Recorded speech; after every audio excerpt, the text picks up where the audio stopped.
అలా చేయకూడదని చెప్పారు. ఇటువంటి సంప్రదాయం తెలుగుదేశం పార్టీలో ఉంది. ఎందుకు ఆయనకి దేనికి ఇప్పుడు చంద్రబాబు నాయుడు గారు ఏమన్నా ఆయన ఆగర్భ శత్రువా? పవన్ కళ్యాణ్ గారు ఏమన్నా ఆగర్భ శత్రువా పోసాని గారికి? లోకేష్ గారు ఏమన్నా ఆగర్భ శత్రువా? ఎందుకు ఆయన సినిమా ఫీల్డ్ నుంచి రాజకీయాల్లోకి వచ్చి అప్పుడప్పుడు మైక్ ముందుకు వచ్చి మీడియా ముందుకు వచ్చి వీడియోలు పెట్టి ఎందుకు ఆ విధంగా దుర్భాషలాడాడు, దూషించాడు, ద్వేషించాడు? ఏంటి ఏంటి కారణం ఏంటి? డబ్బులు ముట్టాయా? కూలి ముట్టిందా? కిరాయి ముట్టిందా? ఎందుకు నువ్వు మాట్లాడావు? నీకేమన్నా గతంలో చంద్రబాబు నాయుడు గారు ముఖ్యమంత్రిగా ఉన్నప్పుడు నీకేమన్నా అన్యాయం జరిగిందా? నీ స్థలం లాక్కున్నారా? నీ ఇల్లు కబ్జా చేశారా? నీ ఉద్యోగం పీకేశారా? నిన్ను సస్పెండ్ చేశారా? నిన్ను ఏమన్నా నష్టపరిచారా? ఇబ్బంది పెట్టారా? లేదే. ఏమిటి నీకు కక్ష? నీ పార్టీ వైసీపీ పార్టీ ప్రేమించు, నీ పార్టీని, నీ పార్టీ కోసం పనిచేయి, 10 ఓట్లు వేయించు, నీ పార్టీని గెలిపించు.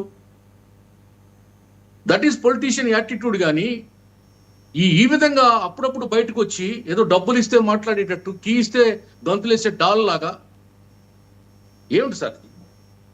ఎవరు తిట్టమన్నారు అతన్ని?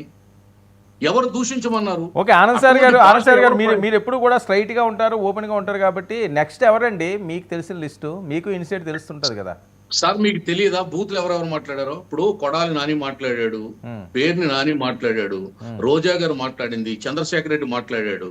ఇలా చెప్పుకుంటూ పోతే ఆ పార్టీలో బూతులు మాట్లాడిన వాళ్ళు ఎవరండి? 40 మంది పైచిలకు బూతులు మాట్లాడిన నేతలు, రోత నేతలు ఆ పార్టీలో ఉన్నారు. 40 మంది పైన. ఏంటి ఆ లిస్టు? రెడ్ బుక్ లో 40 మందా? ఖచ్చితంగా. రెడ్ బుక్ అంటే కేవలం వైసీపీ పార్టీలో ఉన్నటువంటి ఇటువంటి వ్యక్తుల కోసం పుట్టినటువంటి, ప్రజల మధ్య పుట్టినటువంటి బుక్ అది. దాన్ని ఏదో ఇప్పుడు రెడ్ బుక్ రాజ్యాంగం నుండి హేళన చేస్తున్నారు వైసీపీ వాళ్ళు. మీరు ఎన్ని హేళనలన్నా చేసుకోండి.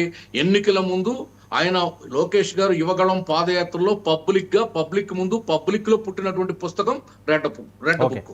ఓకే, అదేమి మేము రాత్రికి రాత్రి తెర మీదకి 3 రాజధానులు బిల్లు తెచ్చినట్టుగా మేము తేలేదు దాన్ని.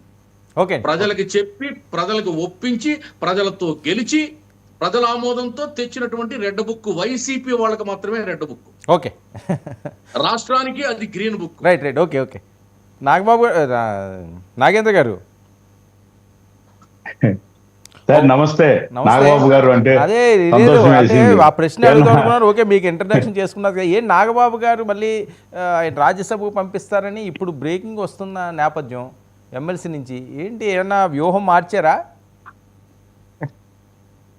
వర్మ గారు, ముందుగా మీకు మా కష్టాన్ని ఒక 15 నిమిషాలు మీరే పాలు పంచుకున్నందుకు ఇంట్రోలో మీకు, మీ ద్వారా 99 వీక్షకులకు, శేఖర్ రెడ్డి అన్న గారికి, ఆనంద్ సాగర్ అన్న గారికి, అందరికీ కూడా గుడ్ ఈవినింగ్ సార్. సరే, నేను ఒక మాట ఈరోజు మాట్లాడదలుచుకున్నాను. కొన్ని లక్షల మంది ఓట్లు, కొన్ని లక్షల మనోభావాలు, కొంత అంటే 151 స్థానాలు, అంటే ఎన్ని లక్షల మంది సపోర్టు, ఎంత అంటే ఒక యువకుడిగా ఆయన వచ్చి ఎంత ముందుకెళ్తాడని ఆశీర్వదించిన ప్రజలు, లక్షలాది ప్రజలు, వీళ్ళల్లో వేళ్ల మీదే కదా సార్ జరుగుతుంది. ఆయన సార్ 30 మందో 40 మందో అన్నాడు. మరి శేఖర్ రెడ్డిని అరెస్ట్ చేయండి, ఇంకొకరిని అరెస్ట్ చేయండి, ఎందుకనలేదు?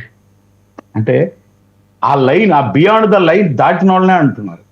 ఇక్కడ నేను మన ఆనంద్ సాగర్ సారు దాంతో ఒక పాయింట్తో ఏకీభవిస్తా.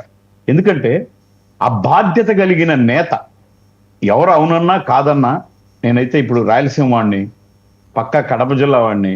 మాకు అప్పుడు ఆ నెహ్రూ గారు ఉన్నప్పుడు ఇలా ఉండిందండి, పటేల్ గారు ఉన్నప్పుడు ఇలా, అది చదువుకోవడమే.